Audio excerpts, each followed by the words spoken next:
B.O. Lil Kenny basically described in detail what the hell happened with the freaking murder of Big Jook. I don't think that if you saw Big Jook's murder that some bullshit won't happen. The man was too powerful. Everybody who talks about Yo Gotti, they never talk about how integral freaking Big Jook was. He was the ear to the music, the ear to the streets. Yo, B.E.O. Lil Kenny, the same dude tied to Young Dolph's main shooter, just got locked up, and the streets are saying he's facing charges for the murder of Yo Gotti's own brother, Big Jook. Behind Memphis's flashy rap scene, Kenny was out here wild and moving reckless, dropping bodies, and even snitching on himself through his lyrics. It's wild how the same tracks that made him known are the ones that brought him down. But the truth behind his downfall, it's way darker than people thought. We're talking about deep street politics, betrayal, and moves that had the whole Memphis scene watching in silence. The city's been hot ever since news broke, and we're about to break down exactly how this madness went down. Now listen up. The talk all over social media been crazy. Clips showing B.E.O. Lil Kenny getting dragged out the bushes like he was trying to disappear. People online swearing it was the DEA that caught him slipping. But let's clear the smoke. We're cutting through the rumors to get to the facts, no cap. And don't get it twisted. This wasn't some random traffic stop gone bad. The whisper's been floating for months that Kenny had Big J's blood on his hands, and apparently he couldn't even stay quiet about it. He's been dropping bars that sound way too close to confessions. The viral footage tells it all. Cops yanking him out the bushes like it's Groundhog Day, while someone in the background shouts, "They told him come back, he about to get bit." That's wild energy right there. Memphis streets are talking loud, and the drama's just getting started. Everyone in the clip was yelling and praying like chaos had just broken loose. "Oh snap! Everybody come back, we good, they can't touch us," someone shouted while the scene got wilder by the second. Everybody praying. Oh shit, everybody come back, can't do nothing to us. Shit, we chill. They can't do nothing to no nigga. Hell no. Now we all know getting chased by the feds is no joke, but Kenny's situation, that was on another level. Rumors been floating for months that he was the one who pulled the trigger in Big Jook's assassination. This dude might have only been 5'3" and barely 120 pounds soaking wet, but people said he had the courage of a giant when it came to handling business in the streets. According to the booking sheet, Kenneth Mason, better known as B.E.O. Lil Kenny, got hit with a whole list of charges. We talking about running from the cops in a car, reckless driving, illegal window tint, and even possession of a controlled substance. But yo, it didn't stop there. This story runs way deeper than just a few traffic tickets. Here's the wildest part. Kenny was chilling in them bushes like it was home.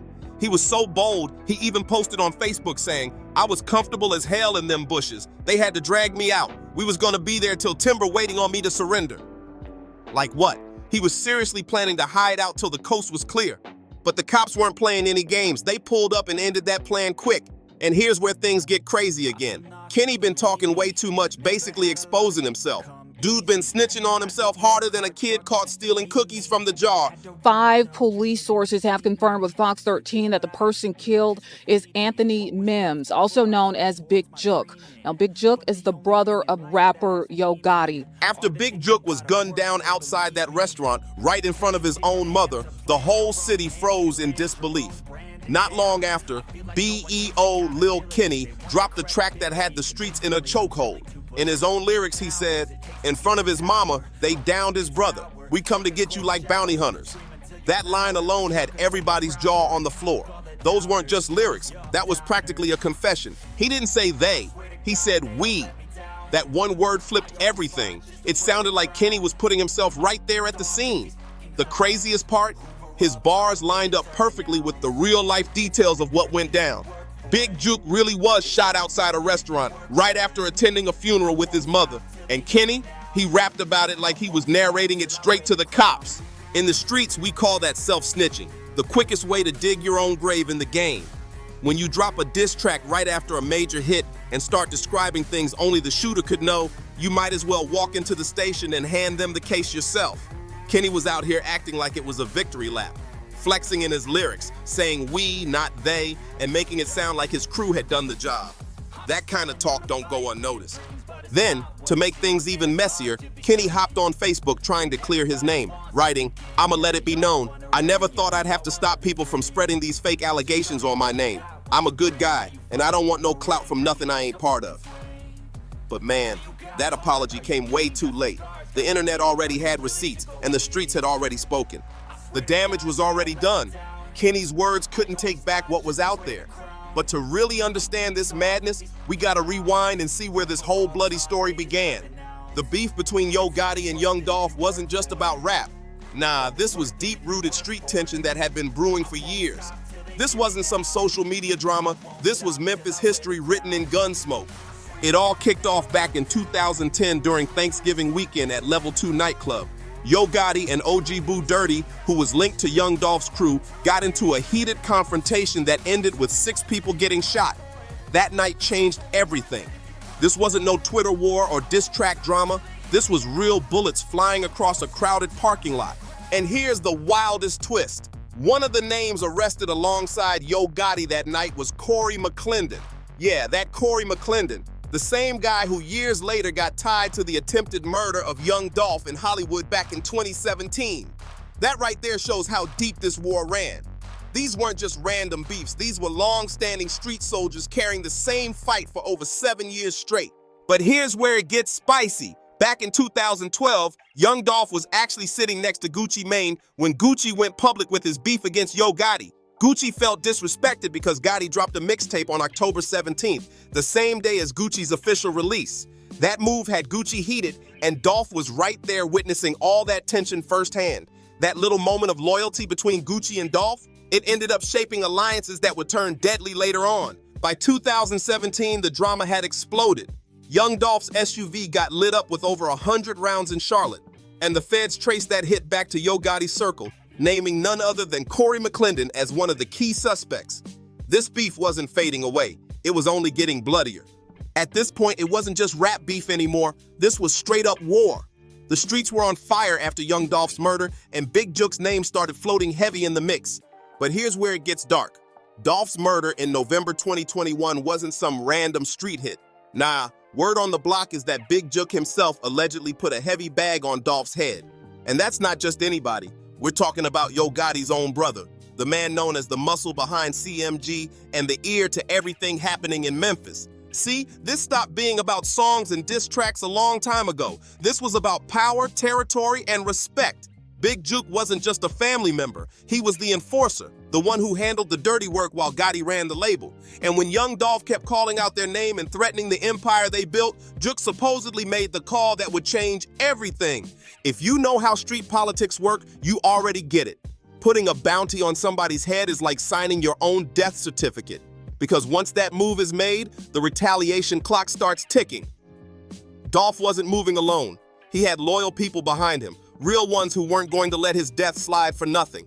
Before the cops even pieced it together, the streets already knew what time it was. Word spread fast that Big Jook might have had a hand in it. And once that rumor hit Memphis, it was only a matter of time before payback came knocking.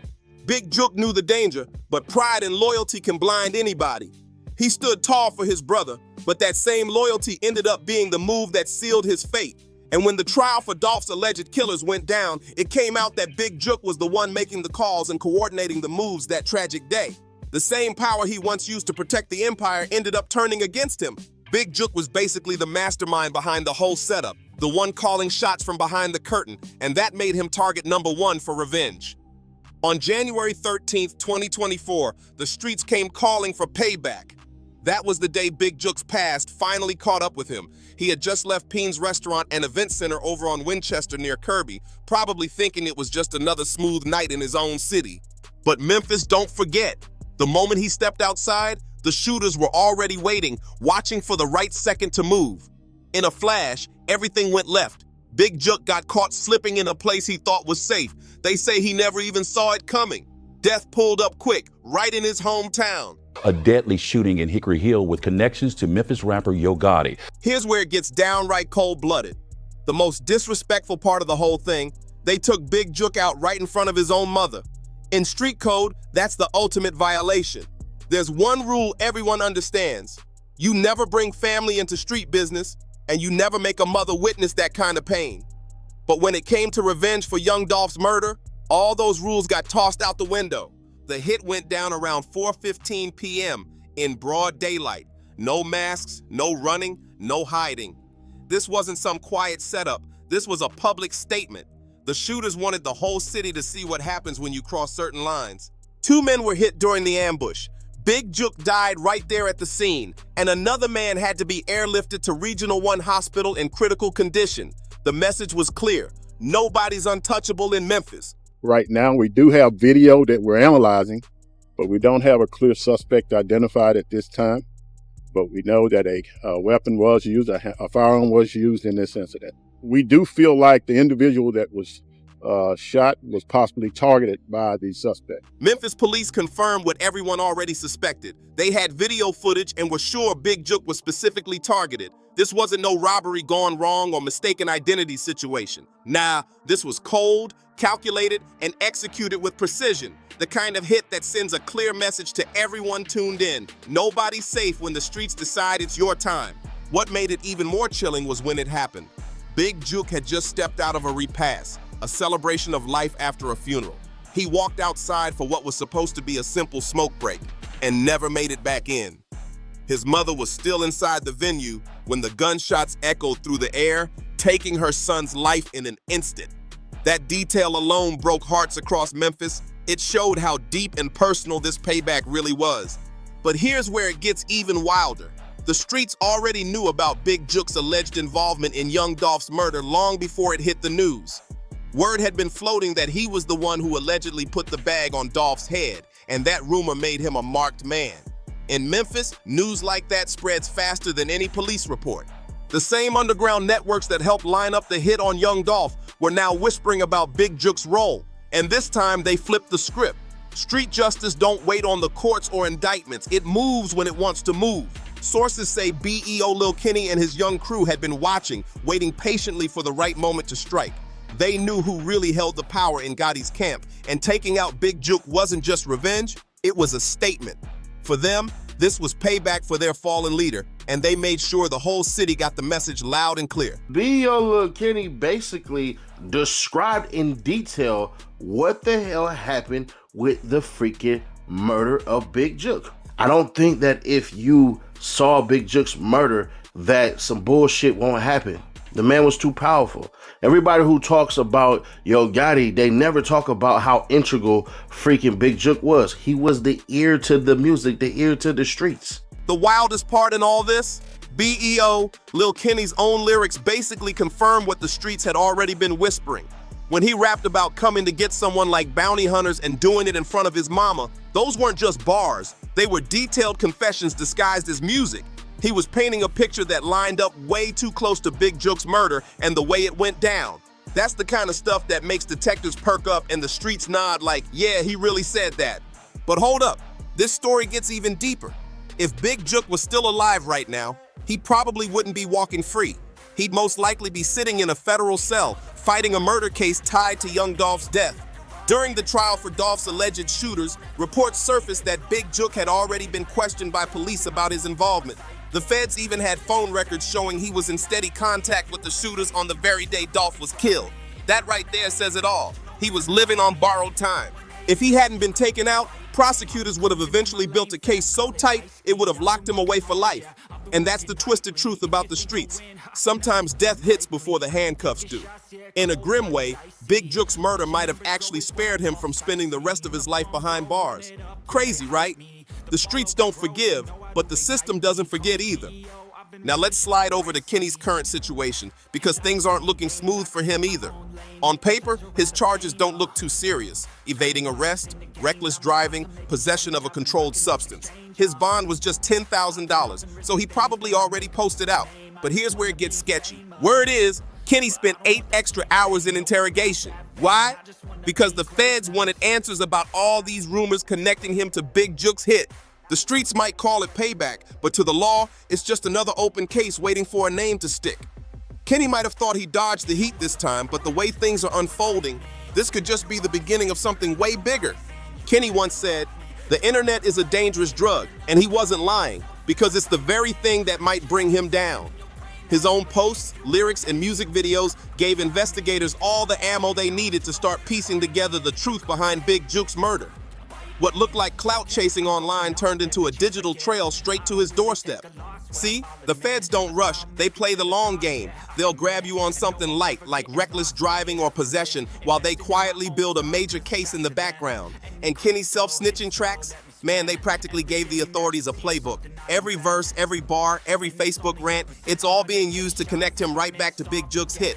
But when you zoom out, this whole situation runs way deeper than revenge or beef. It's about the ugly reality of street life and what happens when violence becomes the only language people know. Young Dolph was murdered, then Big Jook got taken out, and now BEO Lil Kenny is staring down the same kind of fate, either death or decades behind bars. This cycle keeps spinning, leaving nothing but pain behind. Yo Gotti lost his brother, Dolph's family lost their heart, and now Kenny's family might lose him to the system. It's tragedy stacked on tragedy, and the city of Memphis is left bleeding from both sides. So the real question is, when does it stop? How many more lives gotta get taken before these crews realize there's no winning this kind of war? Every victory just creates another loss. Kenny might feel like he's one step ahead, but trust, the streets are watching and so are the feds. The cameras never turn off, and every post, every lyric, every move counts. So what do you think, fam? Will BEO Lil Kenny beat these charges, or is this just the beginning of something way bigger? Drop your thoughts in the comments below, hit that like, subscribe, and share this video so more people can see what's really happening out here in the Memphis rap scene.